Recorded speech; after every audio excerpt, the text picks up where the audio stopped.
ഇപ്പോൾ ഈ കേസിലെ പ്രതിയായ അനീഷയുടെ ആൺ സുഹൃത്ത് അയാളും ഈ കേസിൽ പ്രതിയാണ് ഭവിൻ. അയാളുടെ വീട്ടിൽ ഇപ്പോൾ ഫോറൻസിക് സംഘത്തിന്റെ പരിശോധന നടക്കുകയാണ്. അവിടെ നിന്ന് വിശദാംശങ്ങളുമായി ശ്രീജിത്ത് ശ്രീകുമാരൻ ചേരുന്നുണ്ട് അമ്പല്ലൂരിൽ നിന്ന്. ശ്രീജിത്ത്, അവിശ്വസനീയമായ വിവരങ്ങളാണ് ഈ കേസുമായി ബന്ധപ്പെട്ട് ഓരോ മണിക്കൂറിലും വരുന്നത്. ഈ പരിശോധന തുടരുകയാണ്. എന്താണ് പോലീസ്, ഈ ഫോറൻസിക് സംഘം അവിടെ നിന്ന് പ്രതീക്ഷിക്കുന്ന തെളിവുകൾ? എപ്പോൾ ഈ നടപടികൾ പൂർത്തിയാക്കി പ്രതികളെ കസ്റ്റഡിയിൽ വിശദമായ ചോദ്യം ചെയ്യലിലെ അതിന്റെ തുടർ നടപടിയിലേക്ക് പോലീസ് കടക്കും? വിജയകുമാർ, നേരത്തെ നിതിൻ അംബുജൻ സൂചിപ്പിച്ചതുപോലെ അവിടെ ആ വീട്ടിൽ വെള്ളിക്കുളങ്ങരയിലെ വീട്ടുവളപ്പിലുള്ളതിന് സമാനമായ രീതിയിലുള്ള ഒരു അവസ്ഥയല്ല ഈ മേഖലയിലുള്ളത്. ഇവിടെ ഒരു തോടാണ്, ആ തോടിന് ചേർന്ന പ്രദേശത്താണ് കുഴിച്ചിട്ടതെന്നാണ് ഭവിൻ മൊഴി നൽകിയിരിക്കുന്നത്. അങ്ങനെയാണെങ്കിൽ ഈ തോട് പൂർണ്ണമായി പരിശോധിക്കേണ്ടതുണ്ട്. അപ്പോൾ ഭവിൻ മാർക്ക് ചെയ്ത് നൽകിയ ആ തോടിൻ്റെ ദൃശ്യങ്ങളാണ് നമ്മുടെ ക്യാമറമാൻ രാജീവ് സുദേവ് പകർത്തി നൽകുന്നത്.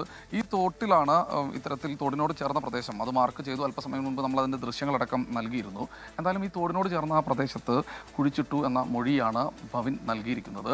അങ്ങനെ ആ മേഖലയിൽ നിന്നുള്ള അസ്ഥിയൊക്കെ പെറുക്കിയാണ് ഭവിൻ അങ്ങോട്ട് പോലീസ് സ്റ്റേഷനിലേക്ക് എത്തുകയും തുടർന്ന് ഈ കേസ് ഒരു കേസായി തന്നെ മാറുകയും ചെയ്തത്. എന്തായാലും രാവിലെ നമ്മളിവിടെ വന്നപ്പോൾ കണ്ട കാഴ്ച, ഈ മേഖലയിൽ മണ്ണിട്ട് നികത്തി പോലീസ് തോടിൻ്റെ ഒരു ഭാഗം പൂർണ്ണമായി വെള്ളമടിച്ച് മോട്ടോർ ഉപയോഗിച്ച് വറ്റിച്ച് അങ്ങനെയൊക്കെ ഒരു ശ്രമകരമായ പരിശോധനയാണ് ഈ മേഖലയിൽ ഒരു 9:30 മണി മുതൽ നടന്നുകൊണ്ടിരിക്കുന്നത്.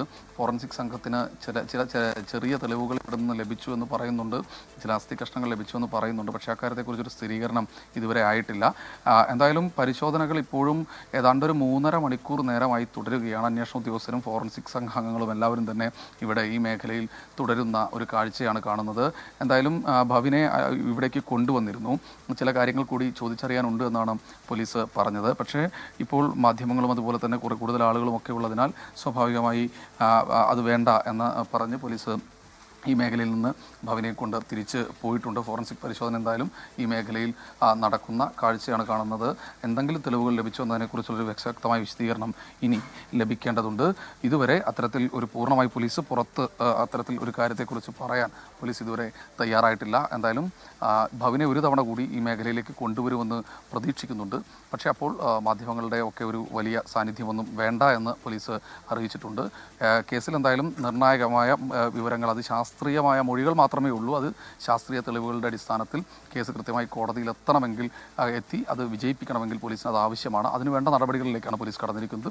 ഇതുകൂടാതെ ഇന്ന് തന്നെ ഈ 2 പ്രതികളെയും കോടതിയിൽ ഹാജരാക്കുമെന്നാണ് അറിയിച്ചിട്ടുള്ളത്. മജിസ്ട്രേറ്റിൻ്റെ മുൻപാകെ നേരിട്ട് ഹാജരാക്കുകയായിരിക്കും ഉണ്ടാകുക. അതിനുശേഷം എത്ര ദിവസത്തെ കസ്റ്റഡി വേണമെന്നതിനെക്കുറിച്ചൊക്കെ ഉള്ള കാര്യം പിന്നീട് തീരുമാനിക്കാമെന്നാണ് പോലീസ് പറയുന്നത്. ഇന്ന് വൈകുന്നേരത്തോടു കൂടി അക്കാര്യത്തിലൊരു തീരുമാനമാകുമെന്നാണ് ഈ അന്വേഷണ ചുമതലയുള്ള ഉദ്യോഗസ്ഥർ പറയുന്നത്. വിജയകുമാർ.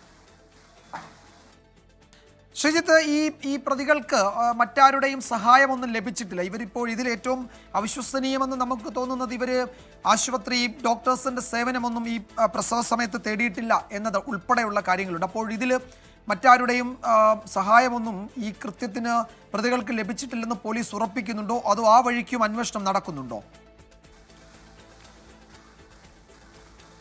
ഇതുവരെ അതിനു വേണ്ട തെളിവുകളൊന്നും തന്നെ പോലീസിനെ സംബന്ധിച്ചിടത്തോളം അവർക്ക് ലഭിച്ചിട്ടില്ല. അതിൽ പ്രധാനമായും അനീഷയുടെ അമ്മയും അതുപോലെ തന്നെ ഭവിൻ്റെ അമ്മയും 2 പേരുമാണ് ഈ വീട്ടിലുള്ളത്. ഈ വീട്ടിൽ കൂടാതെ ഭവിൻ്റെ സഹോദരിയും കൂടി ഉണ്ട്. ഇവർക്കാർക്കും ഇക്കാര്യത്തെക്കുറിച്ചൊരു വ്യക്തമായ ധാരണ ഉണ്ടായിരുന്നില്ല എന്നാണ് പറയുന്നത്. അതിൽ ഈ വീടിന് തൊട്ടപ്പുറത്ത് ചേർന്ന പ്രദേശം, അത് ആ മേഖലയിലൂടെയാണ് പോലീസ് സംഘത്തിൻ്റെ വാഹനം ഇപ്പോൾ വരുന്നത്.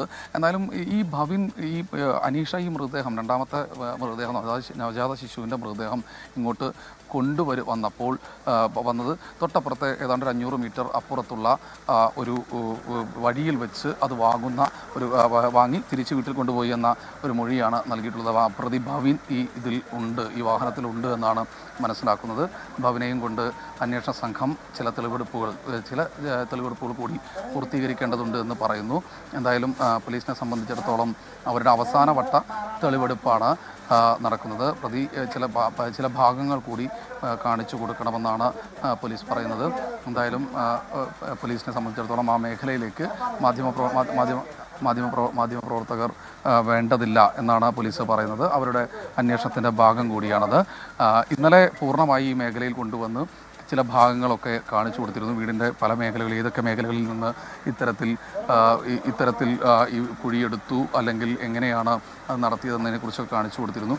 ഇന്നും ചില സംശയങ്ങളുണ്ട്. ഞാൻ നേരത്തെ സൂചിപ്പിച്ച പോലെ ഇതൊരു തോടാണ്, വീടിന് പുറകിലൂടെ ഒഴുകുന്ന ഒരു തോടാണ്. അതുകൊണ്ട് തന്നെ അതിൽ പൂർണ്ണമായി വെള്ളമുണ്ട്. എത്ര കുഴിച്ചാലും അതിനിടയിൽ വെള്ളത്തിൻ്റെ ഒരു അംശം നിലനിൽക്കും. അതുകൊണ്ട് എത്ര മോട്ടോർ ഉപയോഗിച്ച് പറ്റിച്ചിട്ടും അത് വെള്ളമുണ്ട്. അതിൽ നിന്നാണ് തെളിവുകൾ കണ്ടെത്തേണ്ടത്. അതൊരു ശ്രമകരമായ ദൗത്യം തന്നെയാണ്. പ്രതിയെയും കൊണ്ട് അന്വേഷണ സംഘം ഇനി ഇവിടേക്ക് ഇറക്കും എന്ന് തന്നെയാണ് പറയുന്നത്. കൂടുതൽ പോലീസുകാർ ഈ മേഖലയിലേക്ക് വരുന്നുണ്ട്.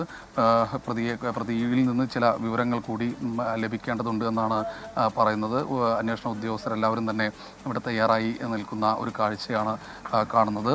എന്തായാലും പോലീസിനെ സംബന്ധിച്ചിടത്തോളം അവർക്ക് ശാസ്ത്രീയമായ തെളിവുകൾ കൃത്യമായ രീതിയിൽ ലഭിക്കേണ്ടതുണ്ട്, അല്ലെങ്കിൽ അത് കണ്ടെത്തേണ്ടതുണ്ട്. സ്വാഭാവികമായി ആ ശാസ്ത്രീയമായ തെളിവുകൾ കണ്ടെത്തുന്നത് വരെയുള്ള പരിശോധനകൾ അത് ഇന്നിപ്പോൾ കോടതിയിൽ വൈകുന്നേരത്തിനുള്ളിൽ തന്നെ അറസ്റ്റ് കാണിച്ച സമയം അനുസരിച്ച് വൈകുന്നേരത്തിനുള്ളിൽ തന്നെ പ്രതിയെ ഇറക്കണം. ആ പ്രതി ഭവിനെ അവിടെ നിന്ന് ഇറക്കുന്ന കാഴ്ചയാണ് നമ്മൾ കാണുന്നത്. ശേഷം ഇയാളെ കൊണ്ട് തൊട്ടപ്പുറത്തെ മേഖലയിൽ പോയി കുറച്ചുകൂടി കൂടുതൽ വിവരങ്ങൾ ചോദിച്ചറിയേണ്ടതുണ്ട് എന്നാണ് പറയുന്നത്. അന്വേഷണ ഉദ്യോഗസ്ഥർ അതിൻ്റെ ഒരുക്കത്തിലാണ്.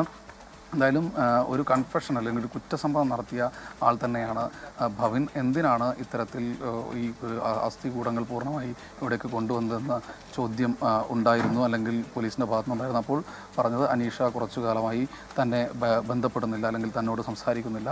അതിൻ്റെ വൈരാഗ്യം മൂലമാണ്. കഴിഞ്ഞ ദിവസം ഫോണിൽ സംസാരിച്ചിരുന്നു. അപ്പോഴും പിന്നീട് ഈ ബന്ധം തുടരാനുള്ളൊരു താല്പര്യം അനീഷയുടെ ഭാഗത്തുനിന്നുണ്ടായിരുന്നില്ല എന്നാണ് മനസ്സിലാക്കുന്നത്. അതുകൊണ്ട് തന്നെ അനീഷയുമായി ഒത്തുചേർന്ന് പോകണം. ആ ഒരു വൈരാഗ്യത്തിൻ്റെ അടിസ്ഥാനത്തിലാണ് ഇത്തരത്തിൽ പ്രതി ഭവിൻ ആസ്തികൂടങ്ങളുമായി അങ്ങോട്ട് പോയതെന്നാണ് പറയുന്നത്. ഇപ്പോൾ ഈ ഭവിൻ അവിടെ ചില കാര്യങ്ങളെല്ലാം പോലീസിനോട് സൂചിപ്പിക്കുന്നുണ്ട്, അല്ലെങ്കിൽ ചൂണ്ടിക്കാണിക്കുന്നുണ്ട് എന്നാണ് മനസ്സിലാക്കുന്നത്. പോലീസിന് ചില സംശയങ്ങൾ മാത്രമാണ് ഇപ്പോൾ ഉള്ളത്. ചെറിയ ചില എല്ലിൻ കഷ്ണങ്ങളോ അല്ലെങ്കിൽ ശ്രീജിത്ത് ശ്രീകുമാരനാണ് വിവരങ്ങൾ നൽകുന്നത്. ആമ്പല്ലൂരിൽ നിന്ന് അനീഷയുടെ ആൺസുഹൃത്തും പ്രതിയുമായ ഭവിനെ വീട്ടുവളപ്പിൽ കൊണ്ടുവന്ന് തെളിവെടുക്കുകയാണ്. അവിടെ കൂടുതൽ വിവരങ്ങൾ അയാളിൽ നിന്ന് തന്നെ നേരിട്ട് പോലീസ് തേടുകയും ചെയ്യുന്നുണ്ട്. നാട്ടുകാരുടെയൊക്കെ പ്രതിഷേധം ഒഴിവാക്കുന്നതിനൊക്കെ ആവാം വലിയ സുരക്ഷ പോലീസ് ആ ഭാഗത്ത് ഏർപ്പെടുത്തുകയും ചെയ്തിട്ടുണ്ട്. ശ്രീജിത്ത് ശ്രീകുമാരനാണ് ആമ്പല്ലൂരിൽ നിന്ന് വിവരങ്ങൾ നൽകിയത്.